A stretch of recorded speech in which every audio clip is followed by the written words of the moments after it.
Welcome to the Rethink Desi Reframe series, where we challenge conventional narratives about social change, sustainability, and the South Asian community.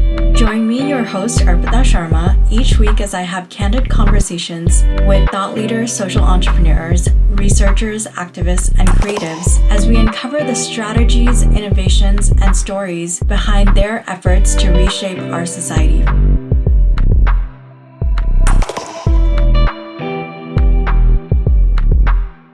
We have Debasmita Dasgupta with us today. She is an artist, an arts for change advocate, and a cinema lover. She has founded Films Positive, combining her passion for arts and her decades-long experience as a communication specialist working across the globe. She is an award-winning artist, graphic novelist, screenwriter, and film producer. Currently, she lives out of the United Kingdom.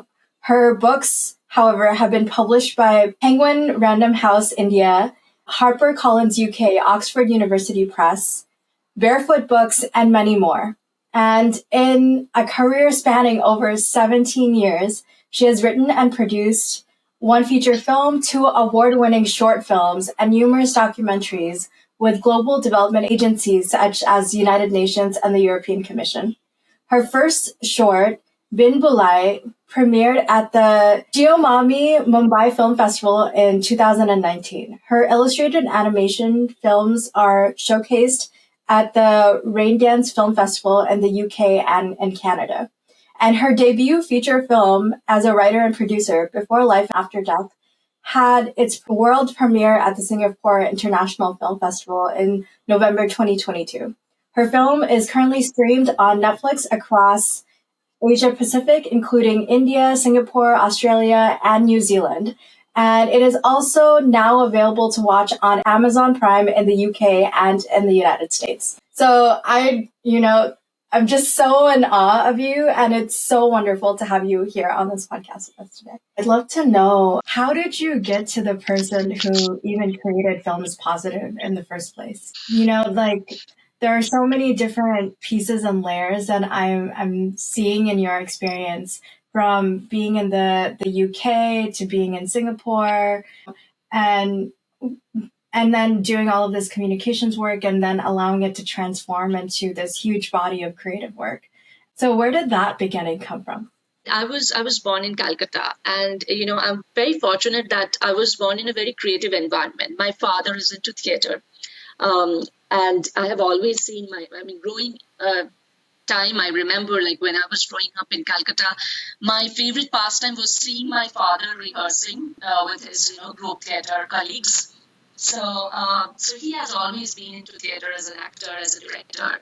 And my mother writes actually. So, both of them has a great influence. They have a great influence on me. And I studied in Calcutta. I did my schooling, my college, my university in Calcutta. But after my post-graduation, actually, I started to get out of Calcutta and started working in different parts of India. So I actually, my first work was in Bangalore, which is down south. Then I came back to Calcutta for a while. I worked there as well. And then I moved to Pune, which is on the western side of India, Pune and Mumbai. And then I moved to Delhi. So, I in India. And interestingly, I was working in the international development sector. So I was working with organizations like Oxfam, like United Nations. And that really, really, I would say, that gave me a plethora of experiences, because I was working with grassroots communities in some of the remotest parts of India. And those experiences have influenced me, have inspired me in so many ways. And, even today when I write, when I create, I still go back to those memories, because they're just such incredible stories of change that I've experienced, seen it, observed it, absorbed it. And I just, it just stayed with me. So my last project was in Delhi with United Nations, and from there I got an opportunity to work in Singapore with on European Commission projects, and that's how I moved my base to Singapore. And I lived in Singapore for more than a decade.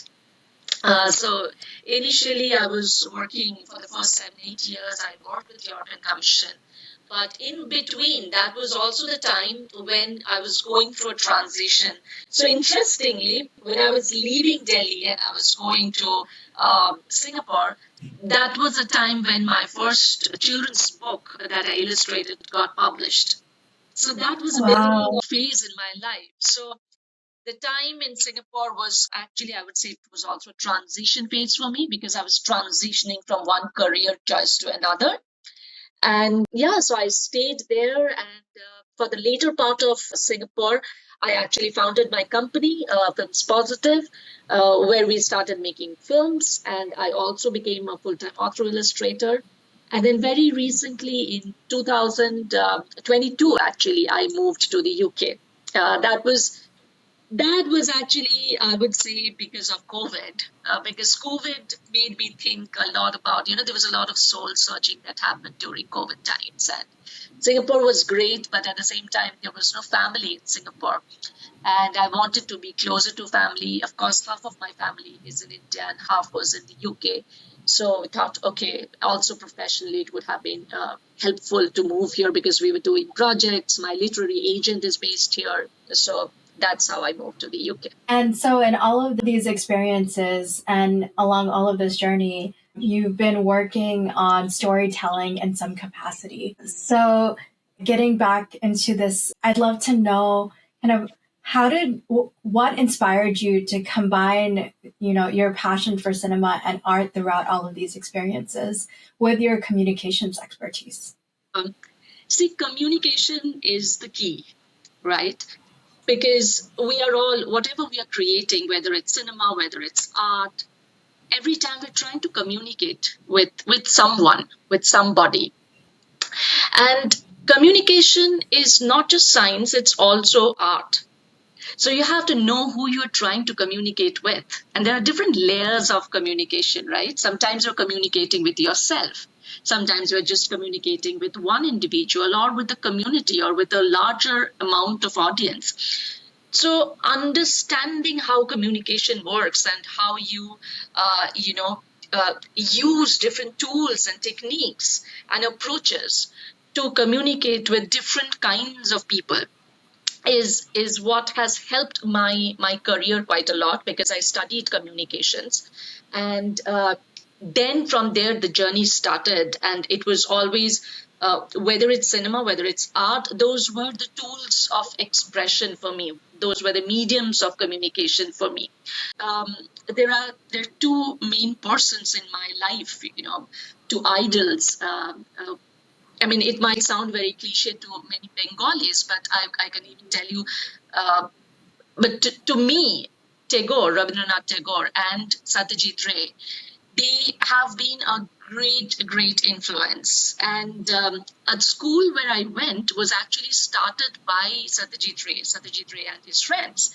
They started this whole idea of a school where, we didn't have exams until the fifth standard, and we were just allowed to enjoy time and enjoy creativity because they were living in Calcutta, but they were really global in their approach, in their work. And that really inspired me all the time, that whatever I'm creating, it doesn't matter where I am, but there are some universal it's about what you create. And if you create it with that kind of honesty, that sincerity, it will reach out to many more people. It will transcend all those boundaries, so that's why wherever I have been, it has never really occurred to me that I have to create things or I don't belong there. How would I create it? Because I knew that if you create something local with a lot of honesty, with a lot of sincerity,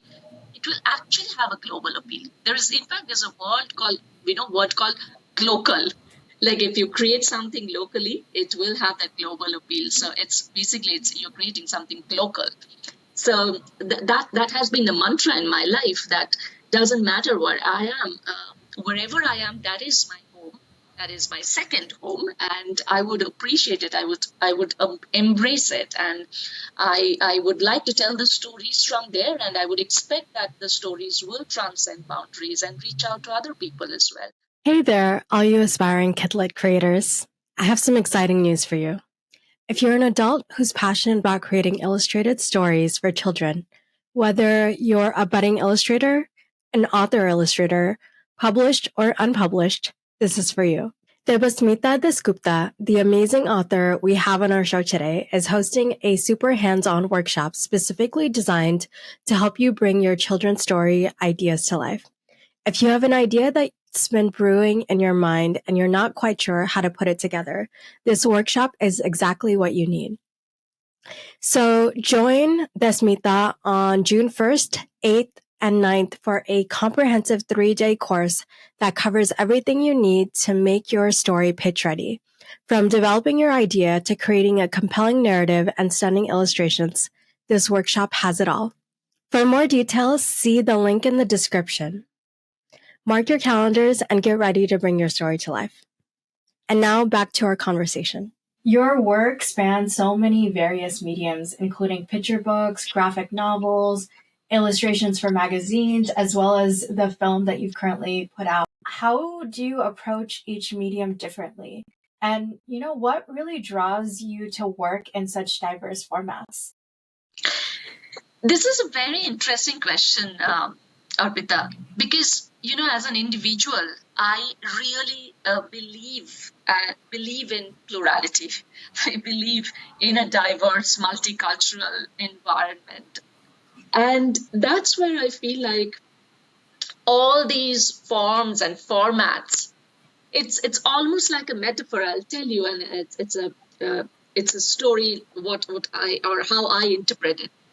Imagine it's a forest, and it's a beautiful forest with so many kinds of trees, right? Tall trees, little creepers, and amazing flora and fauna. And then you're a little bird over there, and you want to experience everything. You don't want to just be in one corner of the forest. And knowing that there is so much out there that you can explore, that you can experience. So I see myself as that little bird who has that curiosity, curiosity to find out and curiosity to share. And that's how I feel that all these forms have come to me. Of course, illustration was at its core because I always loved drawing. But I also think the most important thing for me was storytelling, visual storytelling, and visual storytelling of any form attracts me. And that's how it and the rest happens very naturally because every form has its beauty, and I want to experience each one of those in my own little ways. I can hear the joy in your voice when you share that, and so that's really wonderful to see you have cultivated kind of this ability to be able to work in so many mediums and try out and experiment with different styles and approaches to how you're conveying the story. So you've illustrated over 20 stories and poems for children and young adults. I'd love to know, what do you find most rewarding about creating illustrations for this audience, and how do you ensure that your illustrations resonate with them? I was mentioning about Tagore and Ray a little bit earlier, right? I would like to revisit them one more time because this is how they have influenced me. If you look at their body of work, doesn't matter at what age, but they have never forgotten the young bunch. They've always created stuff for them.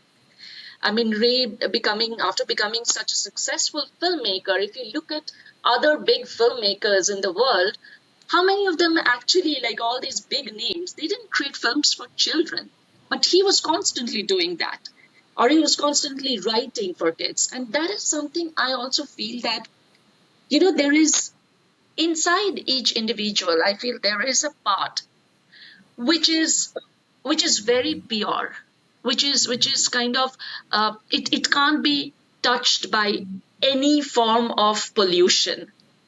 That's your childhood, and that lives inside you.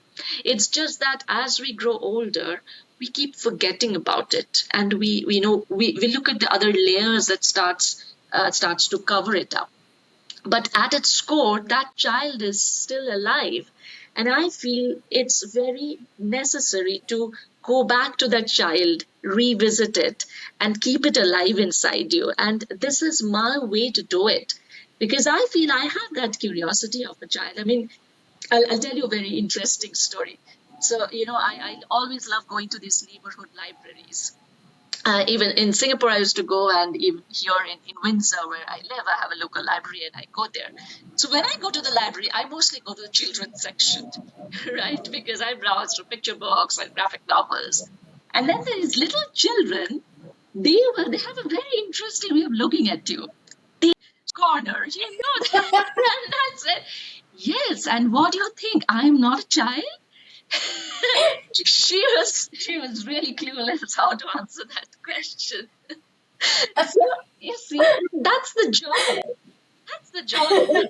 You are still a child. I love those books. And in Singapore, it's culturally different. So there the kids won't come to you and ask you those questions. But I have observed, if I browse through a row, there will be one or two children, they will just observe me, and as soon as I move, they will come and pick up those books. So they actually see you and follow you. Like, what is she doing? Maybe it's interesting. I'm going to take this. So yeah, I just that is how I see it. I want to connect with them, and I want to be one of them. Yeah, I mean, there's so much power in being able to build that relationship with your inner child and go out and explore the world from that younger, lighter version of you that has that curiosity and awe to inside of them and really wants to, understand and see the world from different perspectives. So that's really wonderful to hear, and it makes me also want to go to the children's book section, even though it requires some amount of coaxing my brain into it. But I want to touch a little bit onto some of the work that you mentioned earlier around also working in communities that really needed support. And one of the things that's really powerful about your work is that you don't just write stories and poems, but you also do cause-based illustrations that are seen, they seem to have a significant aspect to your work. And I would love for you to elaborate on how you chose, the causes that you want to support with your art, and what impact do you hope to achieve with those illustrations? Interestingly, how it all started was somewhere in 2012 or 13. I came across a TED Talk. Okay, and this TED Talk was by this lady called Shabana Basij, and she's an Afghan lady. She runs a school in Kabul called Sola. Sola means sun. And I heard one of her TED Talks, and she was, in the TED Talk, she was explaining like she grew up during the Taliban regime. And as a girl, she was not allowed to go to school. So her father, who was definitely an Afghan man, but not a Taliban, so he kept on, inspiring her. And he said that you have to go to school, you have to get knowledge, because the Talibanis can take everything except what you have here. So you have to go to school. So she was dressed up like a boy and she would go to school. She got her education. Then she moved to the US, got her master's, came back to Kabul, started her school for other girls.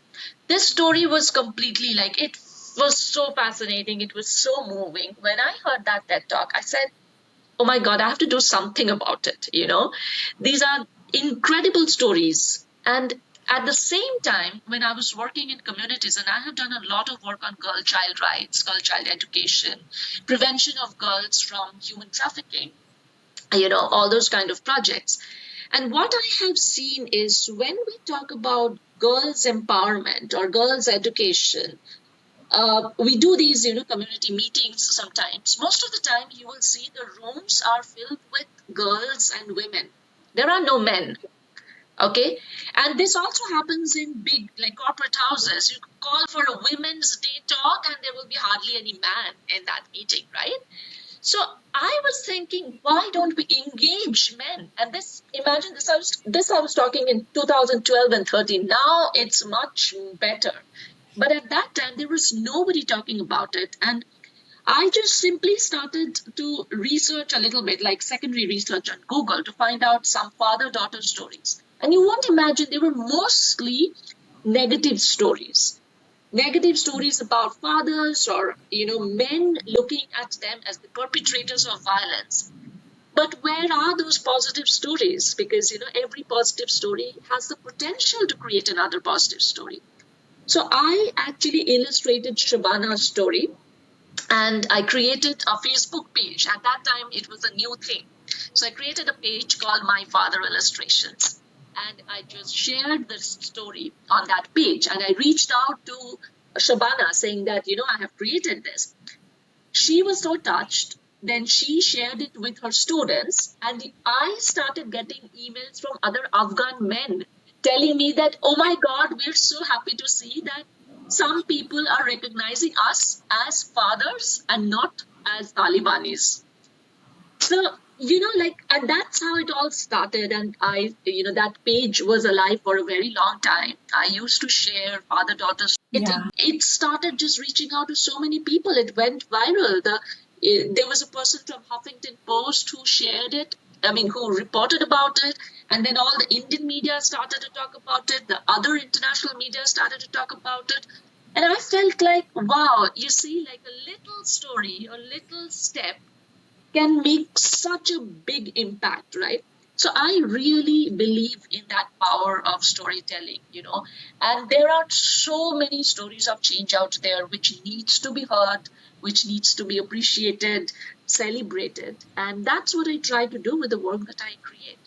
That's amazing and so powerful. Just knowing that, that little effort that that was calling you from the inside really to develop this passion out, like after so much effort and just continually working on it really allowed you to get onto this global stage. So, jumping a little bit from here to also the work that you've done in terms of your involvement with cinema.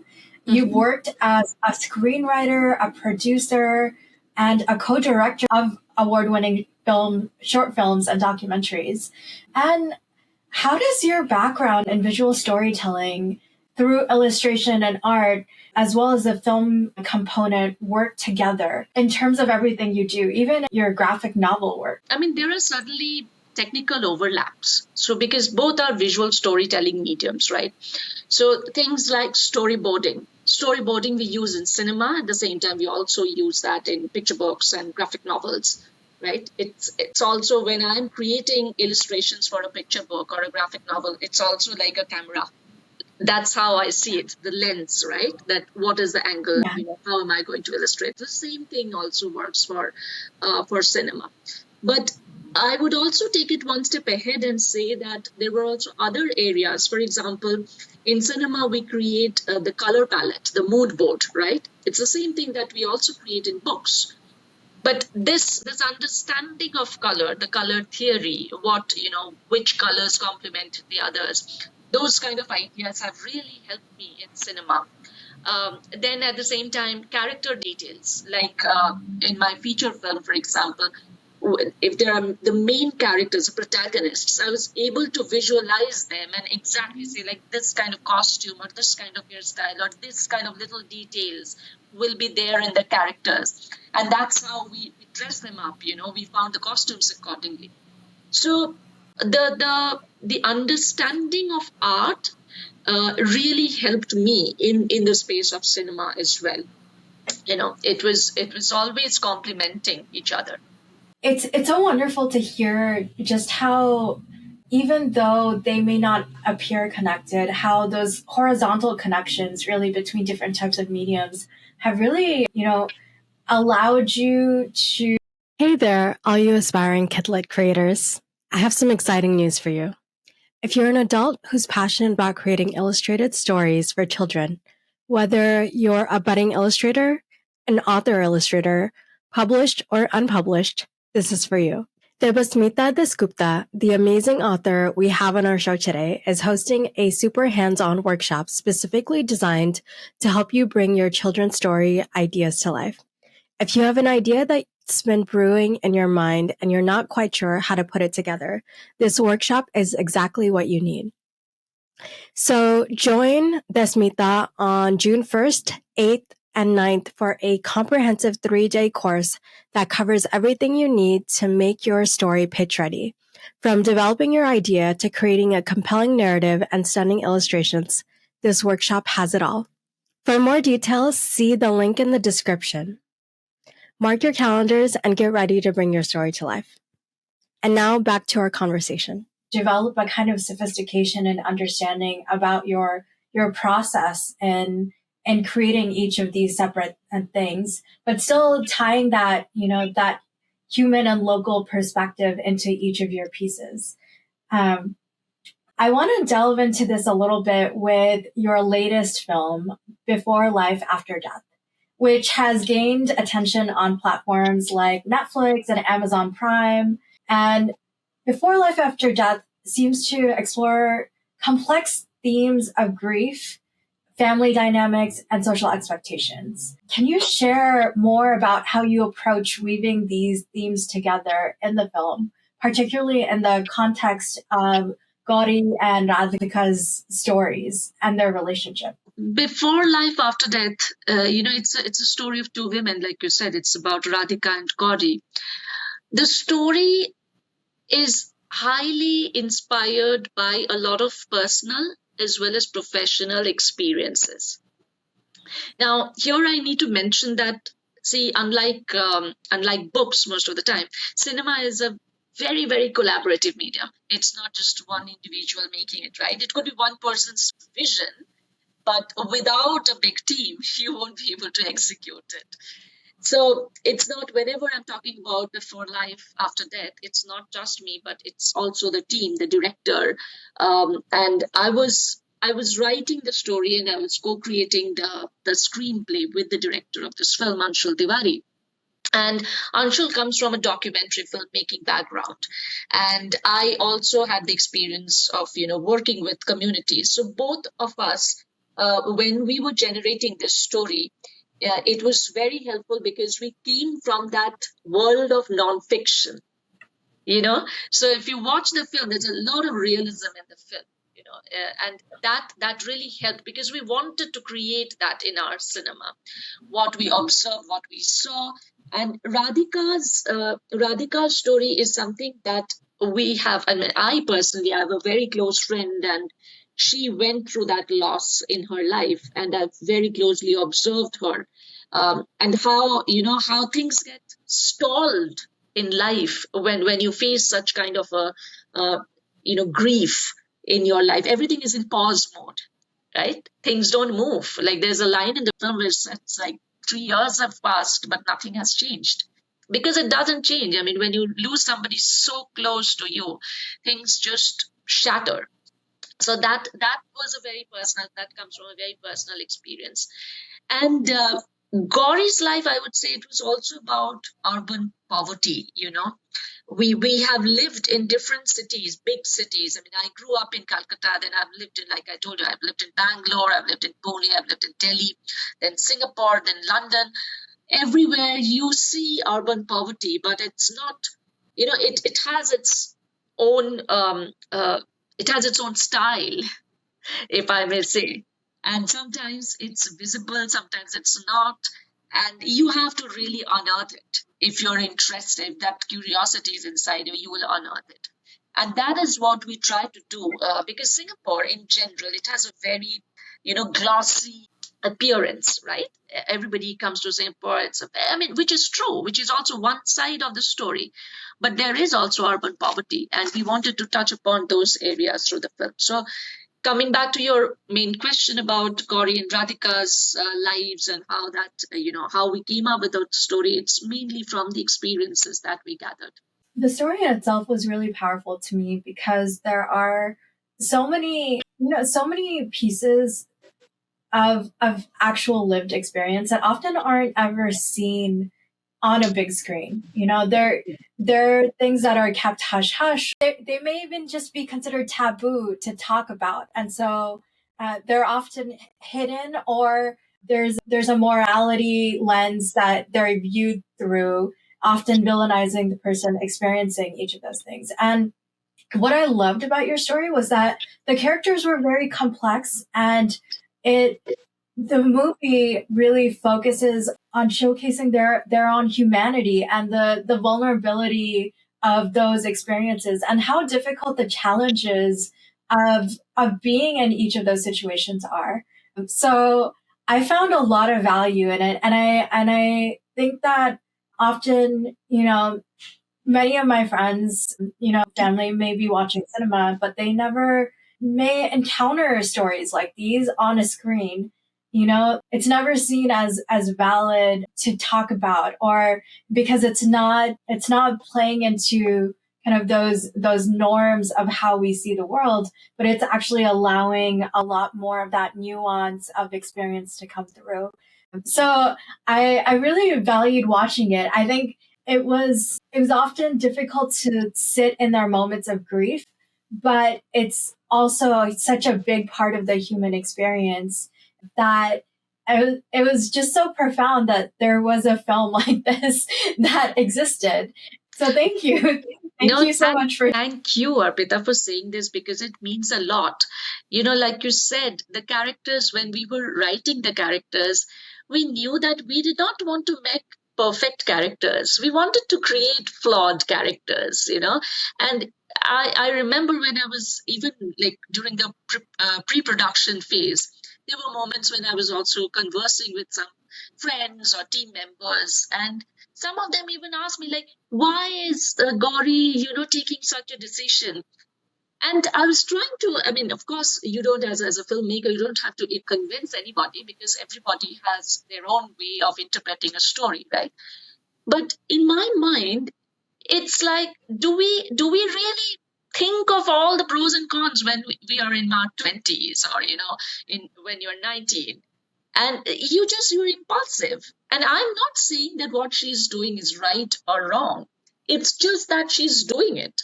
Whatever she's going to be facing, it will be her problem. And that's how, I mean, everybody in the film is like, they have their issues. And it's also not going to be a fairyland in the end that everything will be solved. But you find some way um, to help each other, to empathize with each other, and that's how you feel liberated. That's how you feel comfortable, right? So that was the whole idea. The idea was not to make them look like heroes or fantastic people, and there are big challenges and they will overcome all the challenges. I mean, that is certainly one kind of storytelling which I also admire, appreciate. But there are also other stories of you and me, could be common stories, and why can't we appreciate those stories as well? I think that film really highlights the importance of female companionship and the emotional support that is given in navigating life's challenges for both characters. Could you delve into how you develop that relationship between Gauri and Radhika, and what you aim to convey through their connection with each other? Yes. See, the seed of Before Life After Death was the theme of sisterhood. That's where it all started. To me, it was a story of sisterhood. And this is also something that I have personally experienced. I have seen in many, many occasions, there are women who have supported me. And there are also women that I have supported. It has always been a two-way road, and it helps both parties. So I'll tell you the example of one example here. So when I was telling you about my first book that I illustrated when I left Delhi and moved to Singapore, that is a classic example of sisterhood. I was not experienced as a children's book illustrator. In fact, I had no idea how to illustrate a book. And I met this fantastic lady called Geeta Dharmarajan. And Geeta is a founder of Katha books in India. I met Geeta through some, it was a professional meeting. She saw something in me. We had a fantastic conversation. And in the end, she said, "Why don't you illustrate a book?" And I said, "Geeta, I've never done that. Why do you say, why are you giving me this opportunity?" But she said, "I think there is something in you. You will like it. You will enjoy it. You should try it." She gave me that opportunity, Arpita, which changed my life, which made me realize this is where I belong. This is where I want to be. So this is a classic example of sisterhood. She had no reason to give me that opportunity, right? But she supported me. She supported me wholeheartedly. It was her trust which made me bring here, like which actually helped me to come to this position where I am today. And I can confidently say that I'm a full-time illustrator, right? And the same thing, the other example of giving back is I do a lot of these workshops, online workshops mostly, where I work with emerging illustrators, uh, picture book illustrators, graphic novelists. And that's where I feel that they feel so comfortable just talking to me, sharing their ideas, sharing the problems that they're facing. Because often, in a creative life, you don't have that support.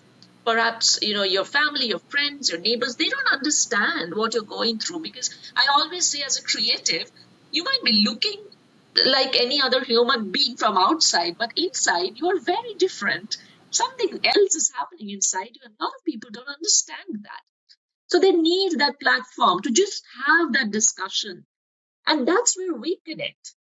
And I see these moments of sisterhood really, really empowering. They're very, very empowering to me.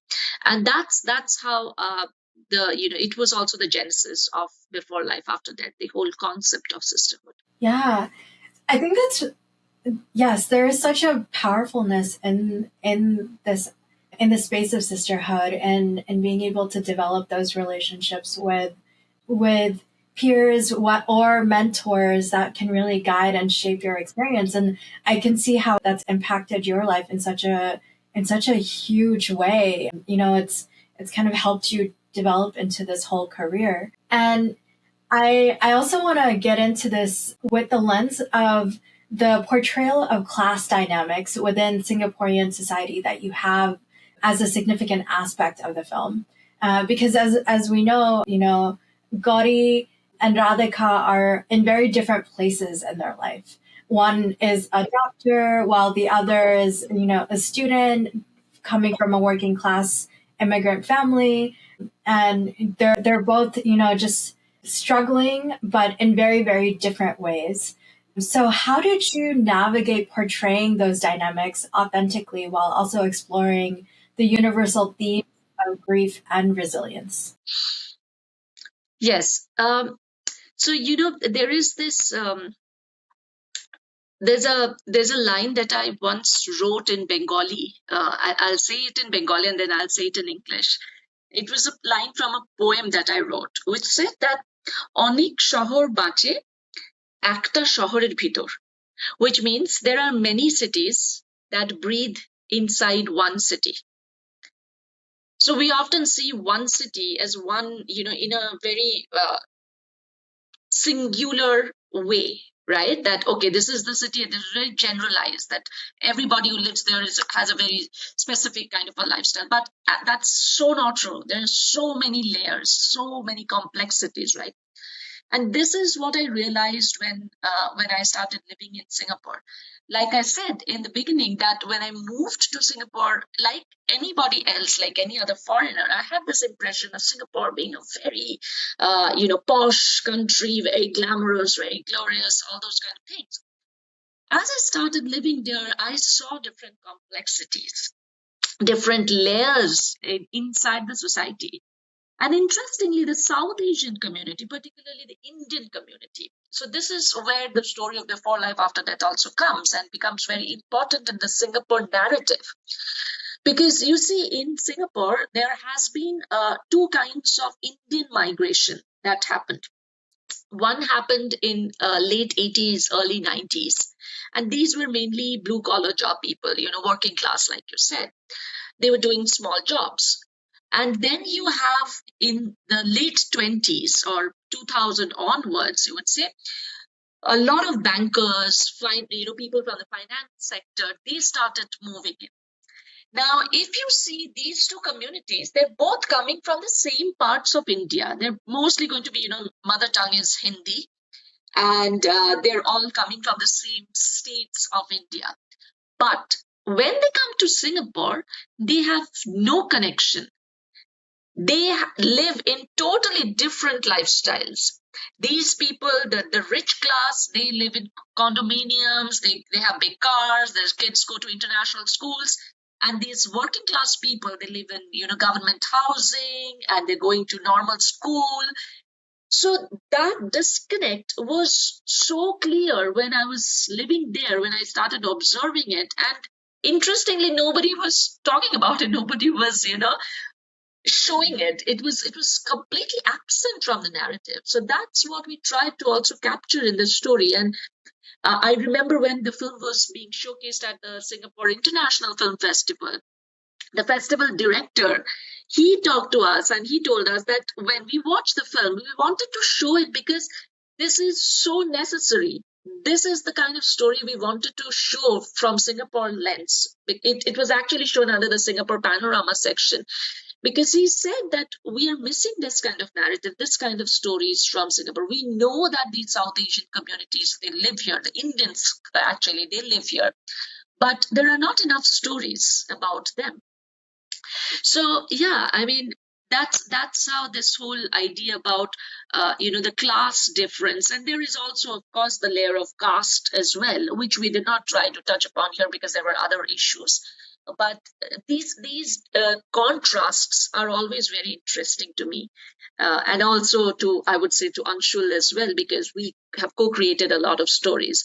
So these complexities really make us think and observe, and then we come up with stories and ideas that we want to share with the world.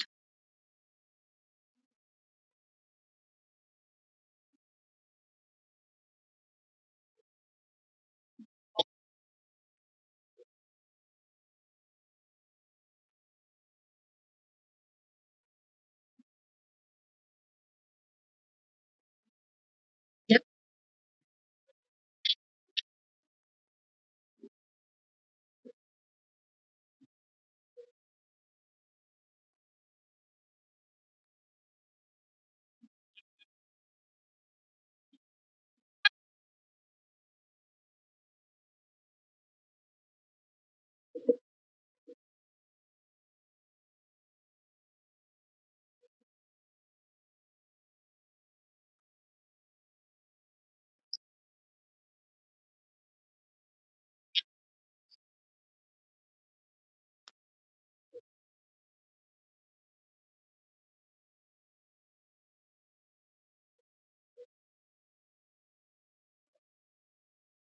Mm.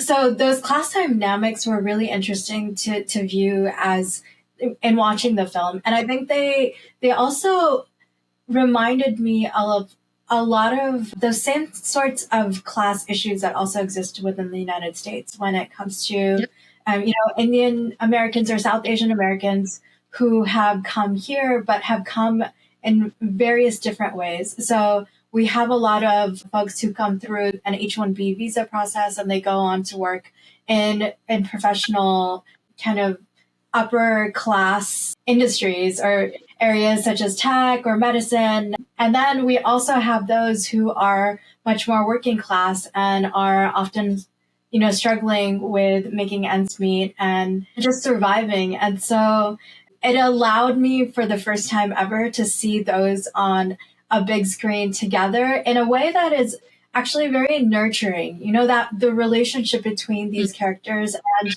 the way that they view each other, and really how the doctor is really thinking about and supporting and caring for for her patient and really, bringing her humanity, and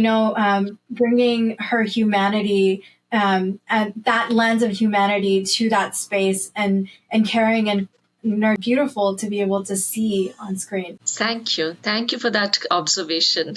Yeah. So one last question I'd love to have us end with today is, as someone with an extensive experience in the creative field, both, having written and illustrated, done all of this filmmaking work, what advice would you give to those who are just beginning on their journey and in this kind of creative space?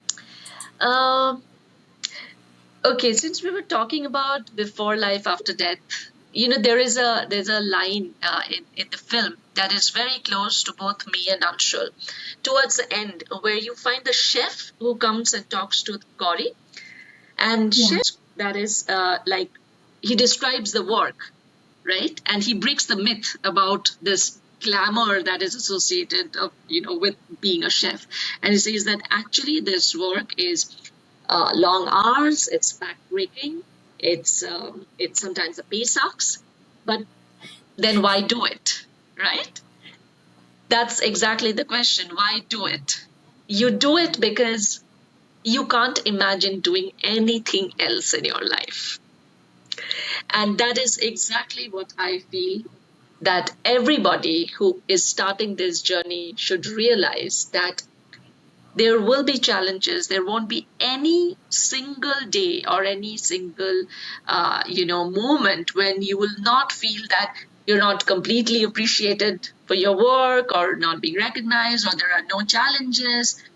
There will be those moments, but you have to choose your happiness, and you have to feel confident that this is where I belong. This is my journey. So own it and feel so comfortable with that happiness, because you're doing it not to please anybody else out there.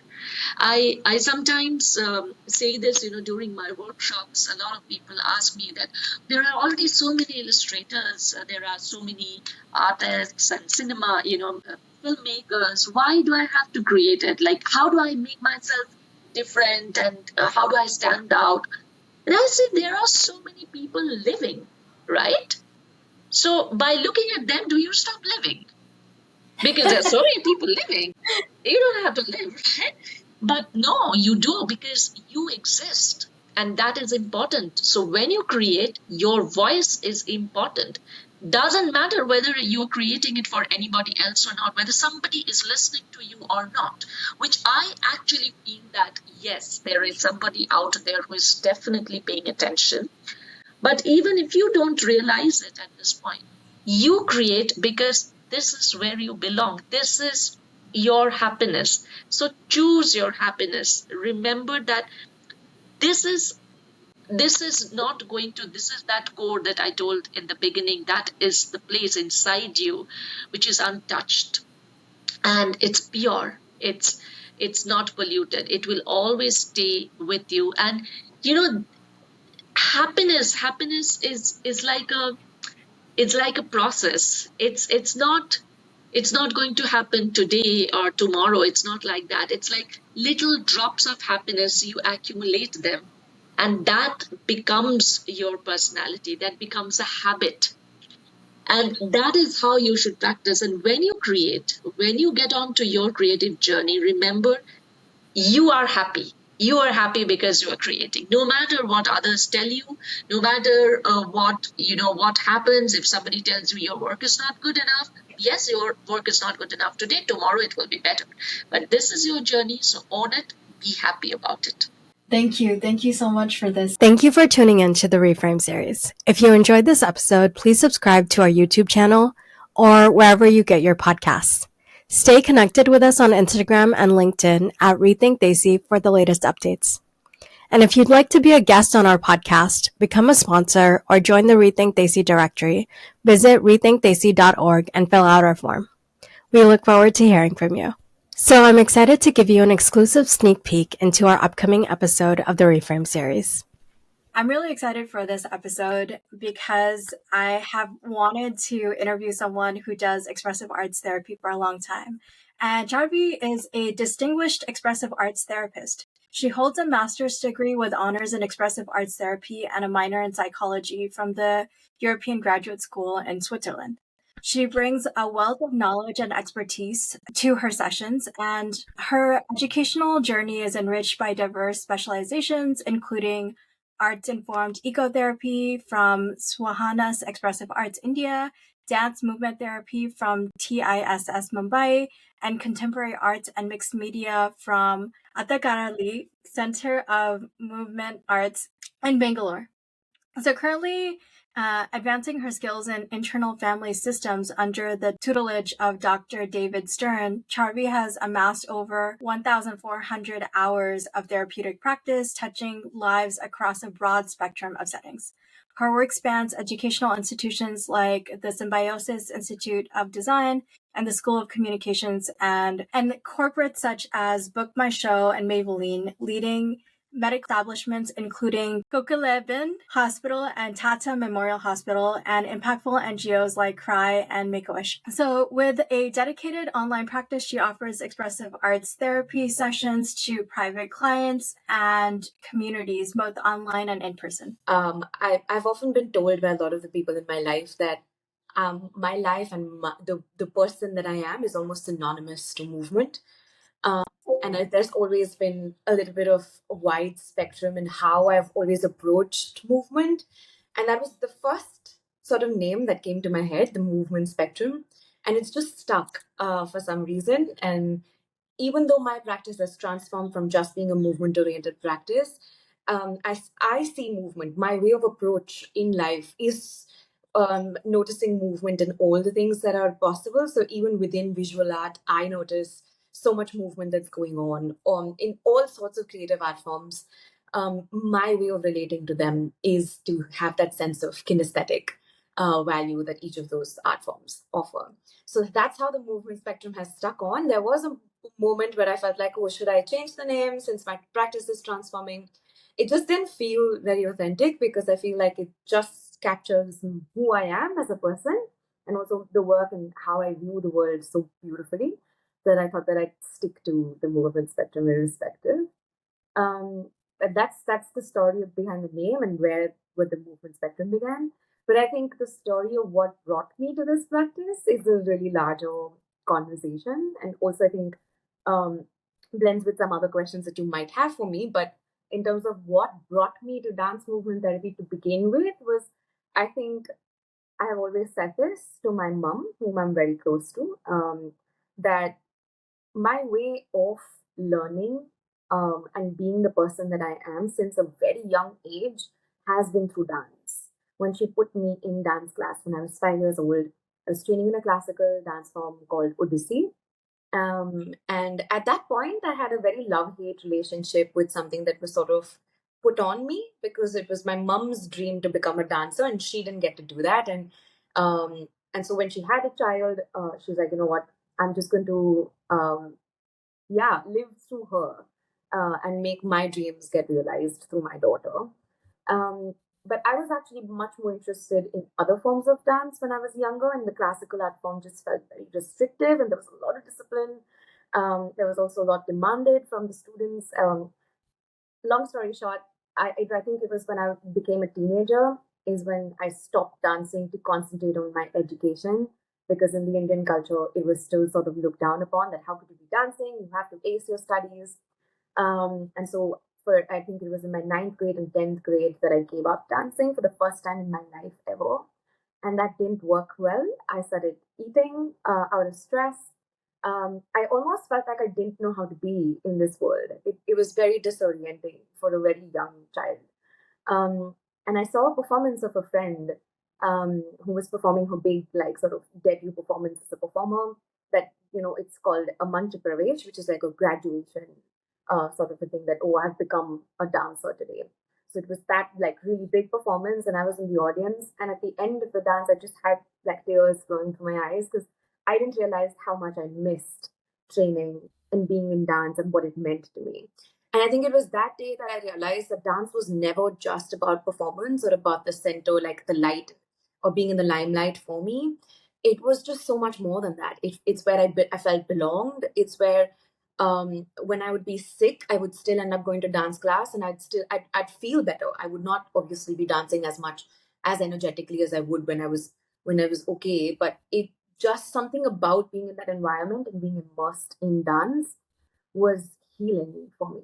And of course, I didn't have the words for it then, but I remember coming back after that performance and looking at my mom as a very young teenager, um, and telling my mom that, man, I wish I could share this, what dance does to me, with our family. And then maybe they'd understand why this means so much to me and why education in the sense that we've been told is not working. I don't understand words. I can't sit and read. I mean, it takes me a lot of time to read the same section that someone would to understand it. But if you teach it to me through dance, and suddenly it all makes sense for me. If you enjoyed listening to this so far, please tune in next week to hear the full conversation.